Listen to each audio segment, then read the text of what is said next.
call it a commitment that I made with God. And I have a vision, I have purpose, and this year it is to become. That's what my commitment is with God, is to become what He wants me to be. And all the things that I put aside and procrastinated on, this is my year. It will happen. Oh, that's great. I love that. I love that. To become. Anybody else? Me, I have many New Year's resolution. First of all, it's mostly for myself, to improve myself, like exercise more, pray more, read the Bible daily. What else? Everything, like be selective in choosing friends, because that will help you in making you more happy with yourself. And then what else? It's mostly, it's not monetary goals, not making money, it's not that, but it's more of spiritual and more of, what's the other one? Spiritual and I guess mental health too. You know, mental health. When you're happy, you feel better. You feel better, yeah. You do. And I think to devote more of my time with my family, because normally I'm always out with friends, church, more activities than I have a husband, I have my son. I try to be more available to them, yeah, and cater to them, to their needs. Even though my son is already out of our house, but I invite him to come eat with me for lunch, and he's happy because he work close. He can come home for lunch, so and he feels love. You know, when you treat him still good, even though he's adult, he's already 27 years old. I think that's a great goal. I think those are great goals. We're talking about, I don't know how many people could hear her. Were you able to hear her? Yes. In exercise. We all need to do that anyway, just to stay healthy, you know. And I know that I haven't been doing my part. We're in a great facility to make that happen. So exercise, eating right, spending more time with family. I don't know about that son part. Because you know, we already spoil our children. We already done, some of us, more than enough. And sometimes, I was just reading a book that's, as a matter of fact, I didn't read the book, I saw the little thing on Twitter, and she was saying how to teach a boy to be a man, how to be the mom to have a man for a son or something like that. Because what we do, I don't know about not me, not me, but a lot of women, maybe my mom, our sons, I don't know if this works. Our sons are so important, you know how our sons are to us, mother, son, and daughters and daddy. And then what happens is they're mama boys, and then they love mama, then mama cooks for them, and their wife. So how did I? Wife? Yeah. Wife on the sideline. But you know what happened is my husband was in the military for about 10 years that we've been married, early in the start of our marriage. So I raised my son by myself, being a full-time mom. So I really couldn't pay attention much to my son because I'm divided. I have my work, and then I have my friends. I still want to do community service, despite my being a full wife, a mother, and a career woman. So my brain is like thrown all over.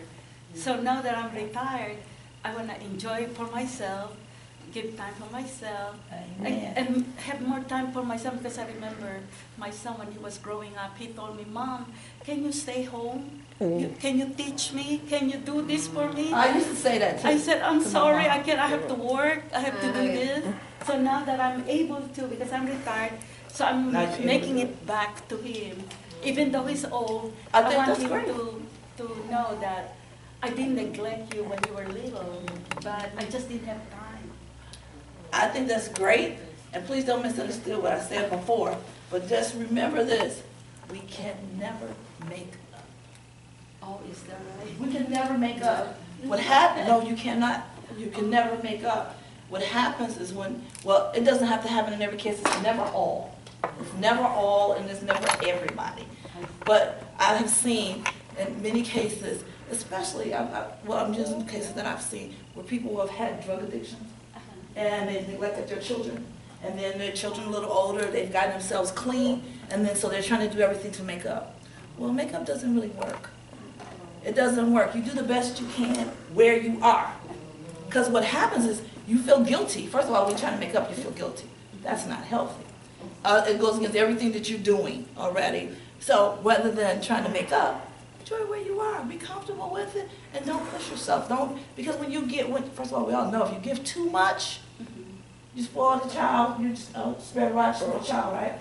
So what I'm saying is that, yeah, do whatever you want to do and enjoy your son, the time that you get to spend with him now, because he's not a kid anymore, he's an adult. So now the time is different, and you can never, never make up for lost time, ever, in anything, any situation.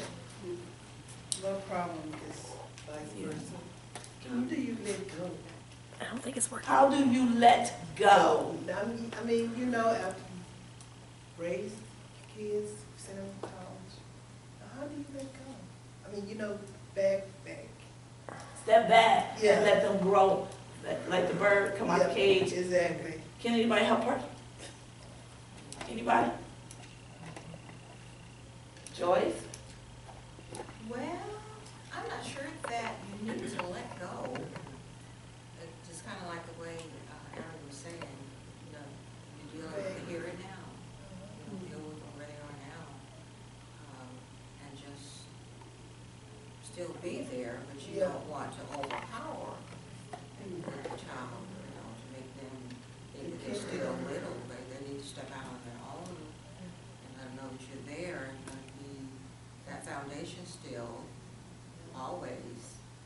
But I wouldn't say let go as, don't bother me for anything, whatever it is, don't call me. Right, we don't want to let go like that. That kind of let go. But you truly allow them to make their own decisions. That's what you're saying. Yeah.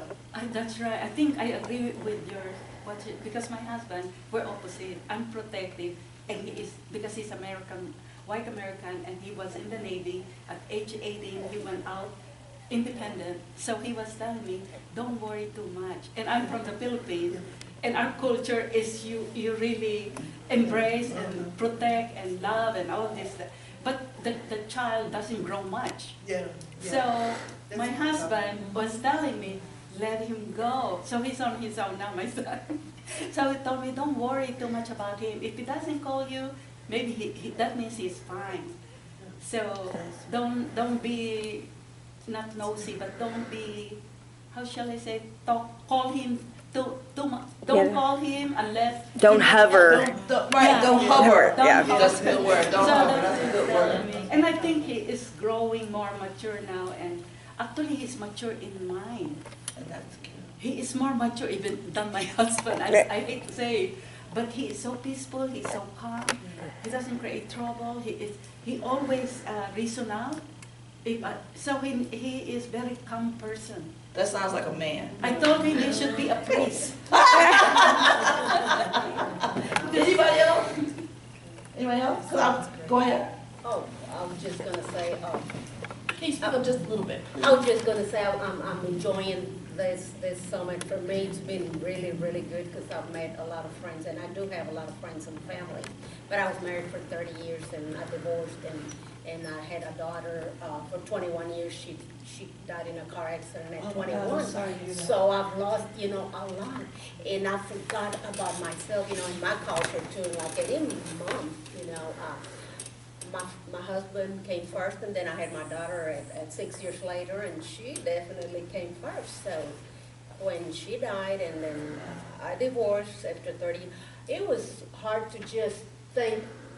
For me, I felt like I was being so greedy. Why do I didn't want to take care of myself because I was so used to taking care of others, And so I've let go, and I live for the moment, and I'm happy today, and I think of my beautiful memories with my daughter and my husband. But this is good, so I'm learning to come and exercise, walk, meet new friends. I've never been, I love friends, I love people, and I've worked all my life. I retired from Granbury ISD, and I worked at LTV for 20 years. And so I've worked all my life. But I felt like, you know, I need something, and it was me, because I forgot about myself. And this is so good for me every day, and so, it's beautiful. It's great. You It's know, wonderful. yeah. You know, you go on, you're strong, I'm strong. She said, Christine, here. What you said is, you said something that really struck with me. Your daughter, how long has it been? It's been 20 years. 20 years? She was 21. Oh. We did a grief show in November, Mhm. but I have a friend, I don't know how many people know that my friend just lost her daughter Oh. in a horrific fire. Mm. She was 24. And so, you know, later on, we're gonna do something else on grief, and I would really like, because your input is gonna help a lot of these people. Oh, yes, and, you know, I didn't have grandchildren, I don't have any more children, but you go on and you think, and you become stronger, you'll be surprised. And you can also help her with her question. I'm sure it was a process in letting go. Oh, it's a process, and it's not that I don't carry her with me every day, you do, but I just think of beautiful memories together. We were very close, and we did beautiful things. I don't think of negative, I just go forward, and that's the best way, you know. I forgot about your question, Christine.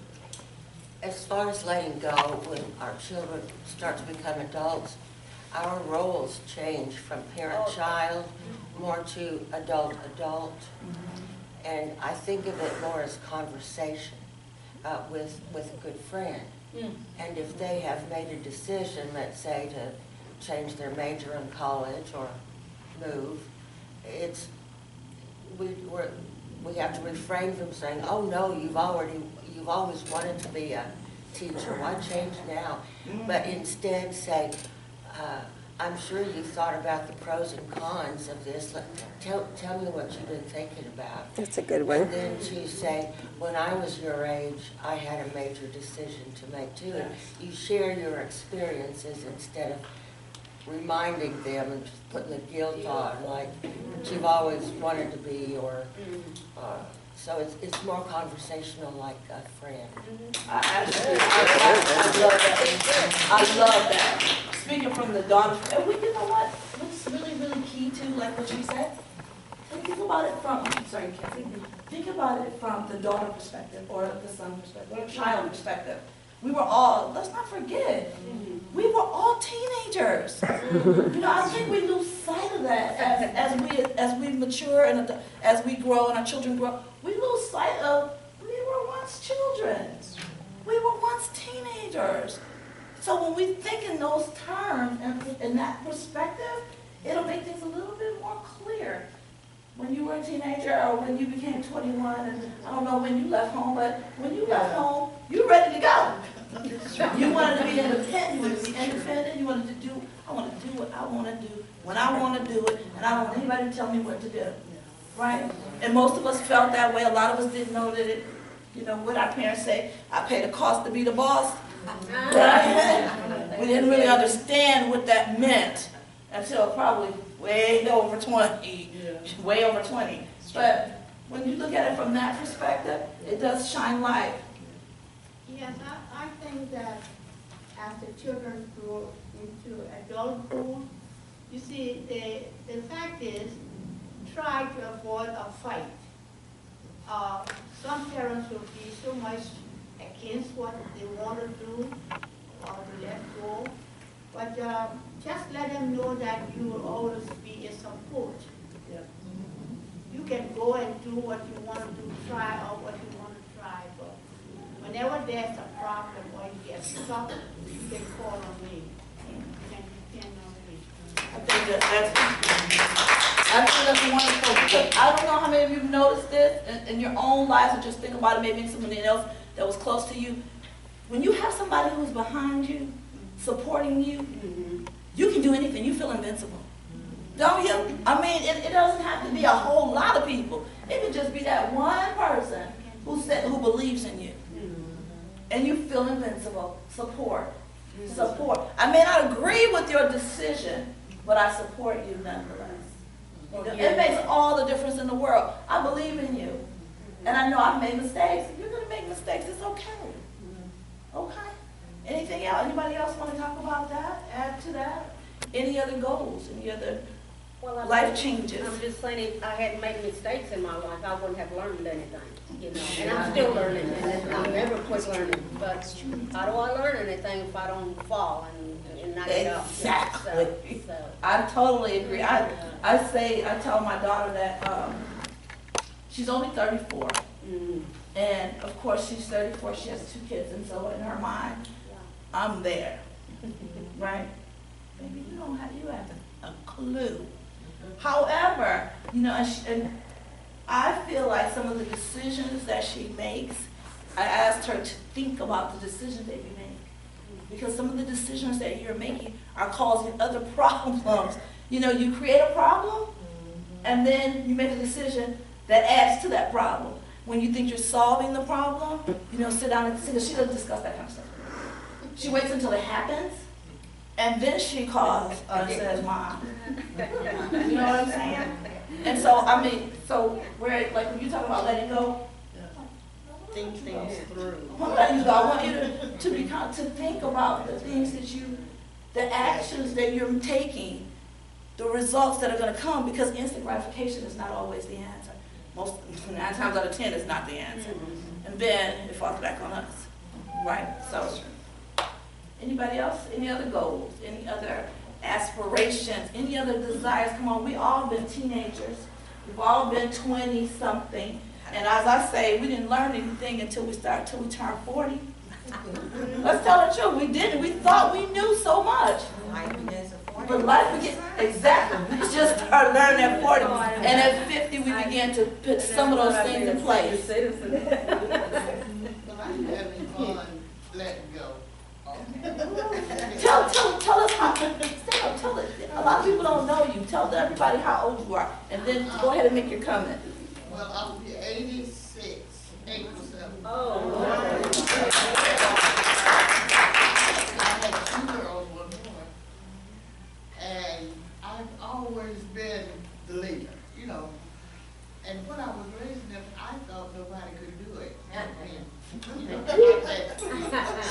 and I raised them to think, to expect me to think, Mama, what can I do about school? But now, I'm watching them and letting them do what they, you know, they couldn't cook. And how to cook, what, fix it your way. And now they're learning how to fix big, nice, good dinner. They're learning how to take care of their children. And all Granny do is just stand back and I'm happy. Just stand back and watch, you know, and they would ask me, Mama, how much salt, how much this, how much that, should I do this? And I know my daughter was scolding her, my granddaughter.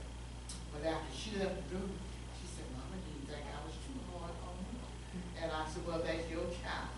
Whatever you think. I know she was too hard, but I was, you know, I'm so attached to the child, you know. But let them go. Let them be their own ladies, their own men to take care of themselves. If they make mistakes, okay, you make mistakes. But Mama's always there. And actually, they don't know how to spend now because they just spend.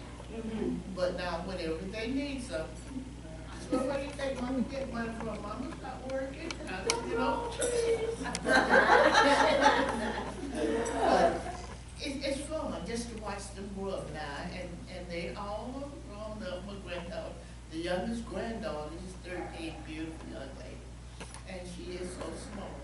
But my baby girl, she's in her late 40s, and she always depended on Mama, you know. But you know, she's just been growing up to be the sweetest young lady, and she knows how to cook, she knows how to wash. Even so told me, Mom, you can't put this in with that. I washed her first clothes. But you know what? When you say that, it makes me remember and think about it. I'm sure some of you can relate to this, how we have to go to our children for certain things because we don't know how to do it. You know, but at the same time, we might say, well, I taught you how to do this. But we still have to go to them for certain things because we don't know how to do them. But now she thinks she knows. Yeah, they tell her. My mother said to me the other day, she said, I'm the mother and you you are the daughter. I'm like, well, you better stay in your room anyway. I told her that last night. I said, you know what? You have been all on the phone all night long, and I think it's time for you to go to bed. You don't feel good. I'm going to give you some orange juice, drink this, and go to sleep. She was like, what? What? What are you talking about?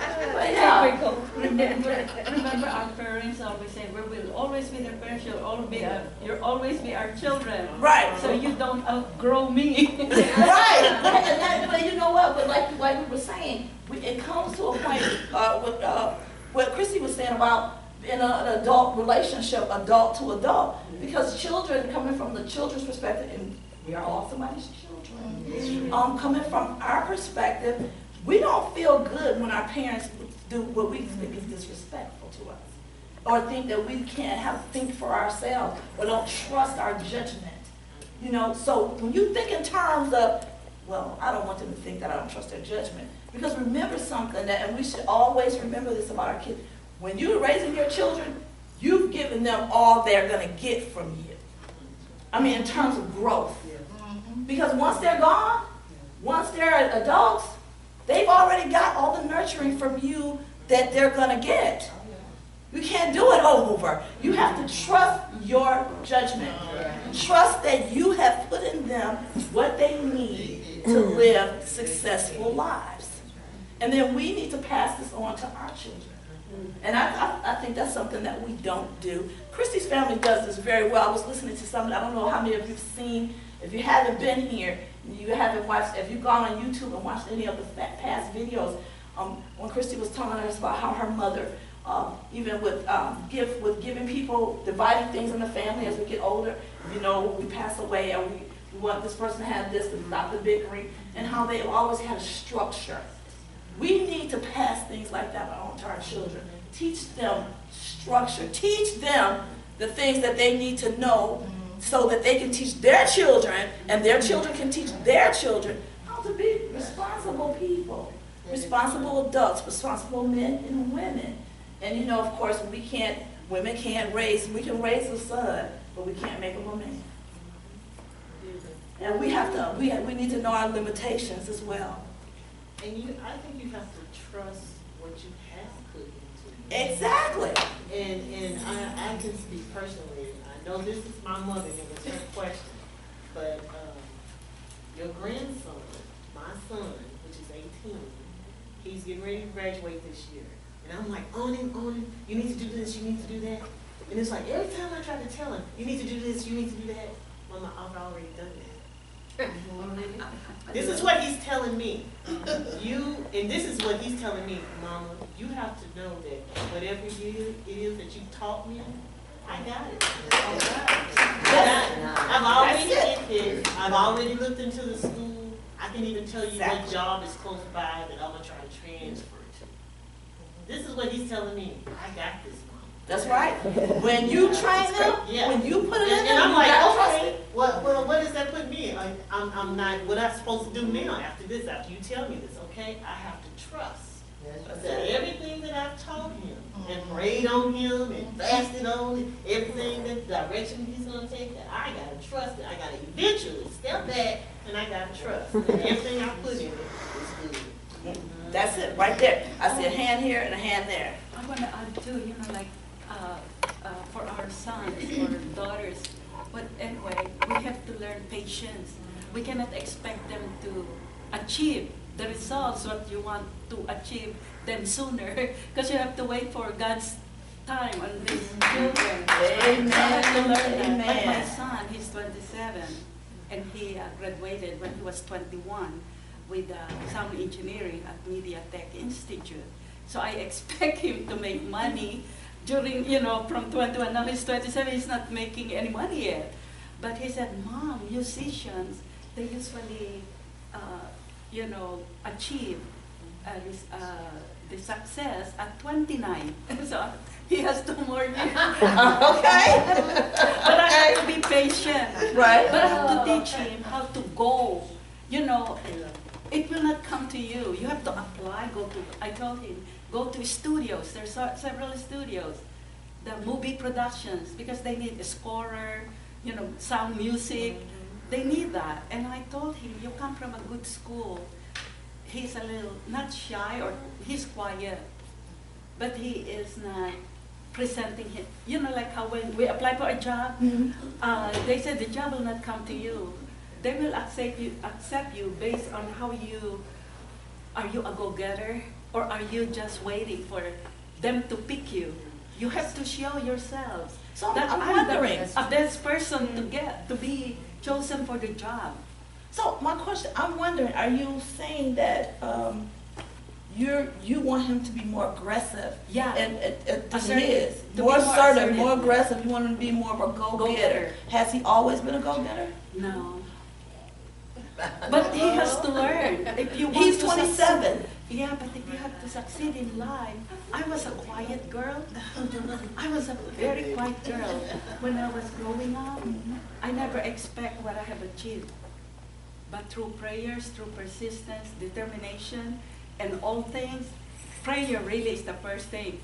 Because I achieve all the ones that I didn't know I will achieve. So listen to what you're saying. Yeah. You're saying that I did it. I was an introvert. I Yes. prayed. I fast. Yes. Is he praying and fasting? Is something about, is your son praying and fasting as well? Oh, well, But you were- fasting. But you're praying I and know he's fasting a for healthy- him, right? He's a healthy eater. He's But a is he, vegetarian. but is he praying? Is he praying? He said he prays. You pray for him, because it's something pray about for when a him. mother prays. I pray for him. There's something about when a mother prays. I do pray for So him. now, we cannot, I want to talk about what she just said a little bit, because I don't know if you guys heard what I heard, and maybe I misunderstood, because I heard that my son is an introvert, and I want him to be more aggressive, I want him to be more assertive, I want him to be a go-getter. And he's 27 years old, and he's never been aggressive, assertive, or a go-getter, right? Okay, so what does that, to me it sounds like a personality change, a character change. We can't change anybody's personality though. We have to be So we accepting. can improve on personality. Everybody can improve, but that's something that we have to do, because you want this for him. What does he want for himself? What does- This is a part of that letting go Oh, that we were he talking just- about. He just wants simple life. Okay? So does anybody want to help say something about this? Anybody? I want to see some hands up in the studio. Let go a little bit, just let go and let him, because he already knows what he is, and he's gonna learn it more. He's 27 years old, and I think There that is he raised wisdom him in this well. room, and people are watching. There's wisdom in this room. She's not the only person who's doing this. So we have 80 years old, 60 something. Come on, somebody help her. I'm only 53. I'll be 53 next month. But you said it yourself. He is this, but I want him to be this. Although that is not his personality. But I want him to be happy. But he said he's happy. You want him to be happy the way you want him to be happy.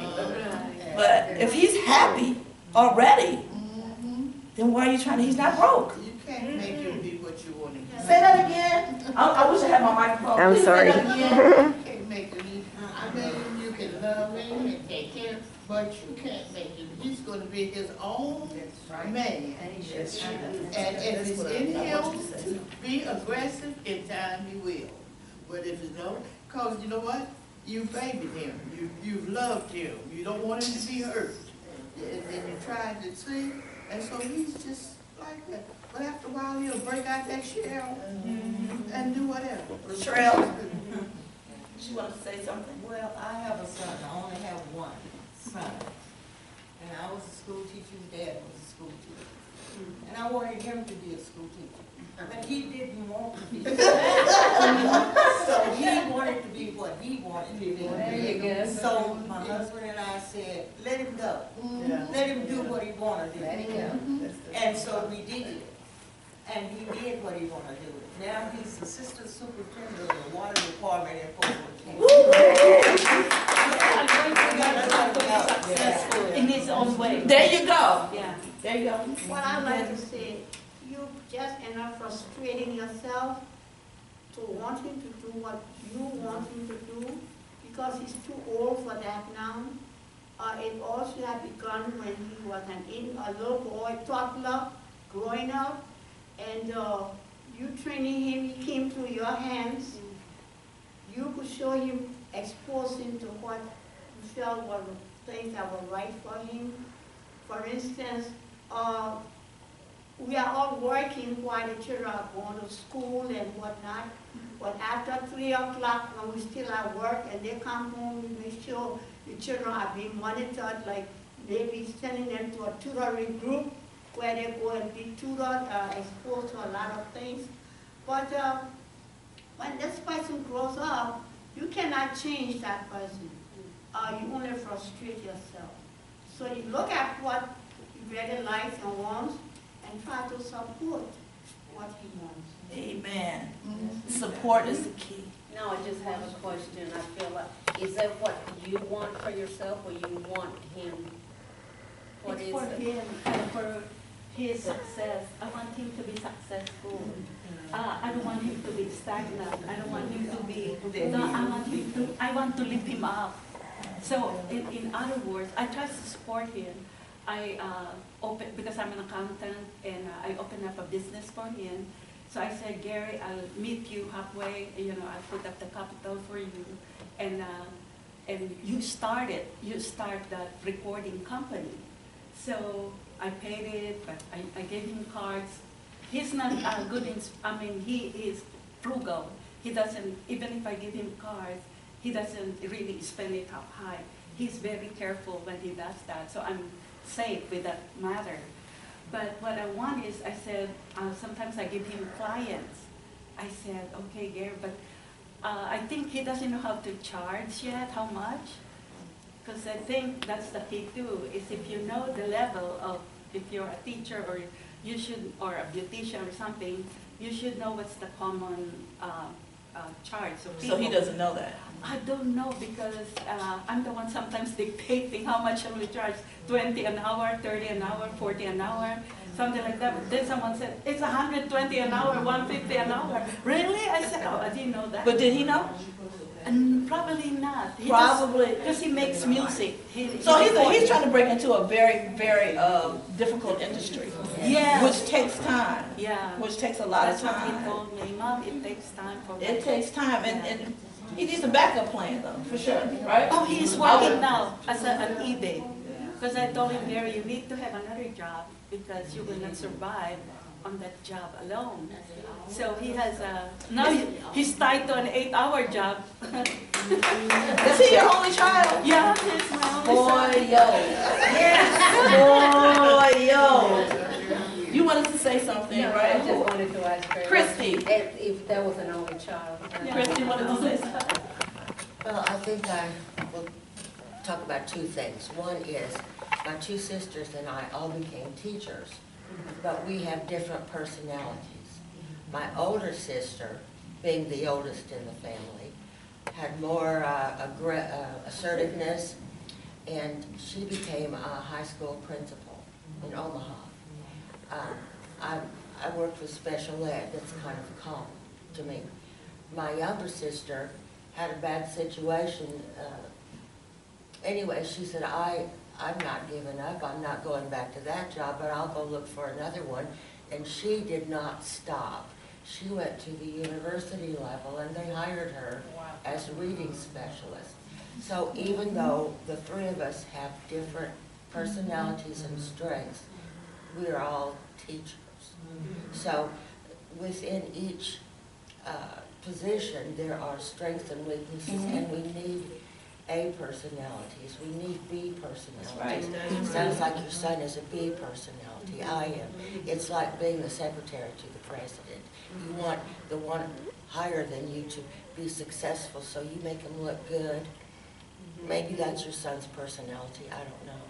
But the second thing I wanted to say is something. And there's nothing wrong with that. No. Because we need these people. I feel I was successful, and I'm a B personality. See? So, and then we touched upon something several minutes ago, and it reminded me of when we teach our children. Years later, if we're in a bad spot, they come back with the same same advice that we gave them. And I love when that happens. I have some younger women who ask me to be their sponsor, or it's like a mentor, and we talk a lot about growing up and, you know, being responsible and become friends. And I was saying to one, this was years ago, I said, I am so anxious about this situation coming up in a few hours. And she said, remember what she told me. We don't have to live one day at a time. We can break it down into 1 hour at a time. So for this hour, take a deep breath, ask God to help you be calm, and then the next hour do the same thing. And see, I had told her that. That is And then awesome. she came back at me just when I needed to hear my own words. Because That's great. I want to know how many mothers are able to do that though? Right. In here, how many of you are able to do that? Tell us. Nobody? Able to do what? Able to listen. You know how we teach our children stuff? Oh, I And then when they come back with us, tell us something about what we taught them. Oh, they have that. Really? Because I don't know if my mom can quite, she's like in between with that. When I do that to her, she might say, yeah, you're right. She's starting to come around. Like, yeah, you're right. But she just like, I'm not sure that you should be telling me this. Even though, I've said to her, since she's been here in September, I've said several times, but Mom, I'm just doing what you taught me. You taught me. I have to say this, because it goes right back to her. She, when I brought my first son home, I don't know what God was thinking when he blessed me with a son. Because I knew nothing about boys, okay? But it came time where I had to change my son for the very first time. My mother was there, and I had him at the foot of the bed. And I tell you, I was in tears. I did not know what to do. I was panicking, I was freaking out. And my mother was sitting there, and we both were like at the end of the bed, like praying. She was praying, and I was crying. But I knew she could help me. But she was saying, okay, she was just sitting there praying. And I was like, don't help me, don't help me, don't help me. But I was steady trying to change him and did not know what I was doing. But at the same time, she was there to support me. And in the same way she let me go then, sometimes you have to just trust. It goes right back to that. You have to trust to say everything that you taught me. I may make mistakes, I may not do it right, but guess what? I'm gonna get it. And here that same son is that told me I got it. That is awesome, baby. Once you do it, you do it. And I love it. that's right. I love it. I love it. Oh, yeah. You guys know that I have spent a lot of your time, and I don't like to waste your time. Of course, it's not a waste of time, I hope. But I don't like to disrespect your time. I am very mindful of your time. At this time, I'm still gonna do door prizes, but we're not gonna do it on the air. So we're gonna, are all minds clear? Yeah? You guys know I'd like you to talk to me. Are all minds clear? Yes. Everybody's okay? All minds are clear? Okay, so I'm gonna tell you guys, I'm gonna see you in February. February, we're gonna have Robin Williams, who is a Social Security disability attorney, at the end of the month, and I'll see you guys on next month, right? So in the meantime, I want you guys to remember that there is life after 50. We're gonna do that one more time. Because I don't know if you guys believe that or not, because everybody in here except one person is over 50. So, but she even believes it. So when you believe something, you can hear it because it comes from the inside up. So let's try that one more time. Because I'm trying to tell people this. Because I believe this. So, I know you believe this. You know. So, and you guys are here, so you must believe this. So let's